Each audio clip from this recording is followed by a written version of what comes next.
World leaders are set to address the international community at the United Nations General Assembly, which kicks off in New York tomorrow. On the agenda, the war in Ukraine, the global food shortage, as well as the climate crisis. The UN, meanwhile, has called on heads of state to look for common ground in an increasingly divided world when they all convene. William Denzel reports from the UN headquarters in New York. For the first time since 2019, the United Nations is opening its doors to heads of state, humanitarian organisations and diplomats from around the world. The annual UN General Assembly is sometimes known as diplomatic speed dating. After several years holding the event largely online, conversations will again take place, face to face. This type of forum enables, especially because of a number of the side events that take place, a number of the summits that take place, to actually engage with global leaders, including from countries where civil society does not traditionally engage, to actually challenge some leaders and to ask difficult questions. One of the hardest and most pressing questions this year: how to bring the war in Ukraine to an end. Every UN member state will have the opportunity to address the General Assembly. Analysts believe nations like the US will use it as an opportunity to rally support for Ukraine.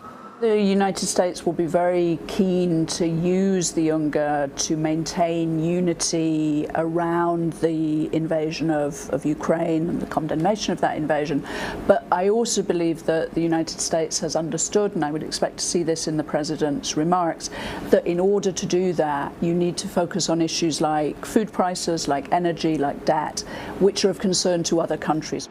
President Biden's counterparts from China and Russia won't be coming to New York, but experts hope progress can still be made on some of the world's biggest issues. UN Secretary-General Antonio Guterres says the war in Ukraine has fueled a fertiliser market crunch. Without a resolution to this, he warns there could be a real lack of food in 2023. Speaking at a press conference, he called for obstacles related to the export of Russian fertilisers to be removed and for the expansion of a landmark deal struck in July to unlock Ukraine's Black Sea grain exports. Experts say the UNGA is an ideal platform to try and make some headway. It's not that there are sanctions or that there are legal blockages to Russia exporting fertilizer or to other countries doing it. But what we've got is, because of the sanctions, there is a lot of anxiety among shippers, among bankers, among insurers. With a third of Pakistan underwater, the climate crisis is also set to be a major topic of discussion. What is happening in Pakistan demonstrates the sheer inadequacy of the global response to the climate crisis and the betrayal and injustice at the heart of it. Whether it is Pakistan, the Horn of Africa, the Sahel, small islands or least developed countries, the world's most vulnerable, who did nothing to cause this crisis, are paying a horrific price for decades of intransigence by big emitters.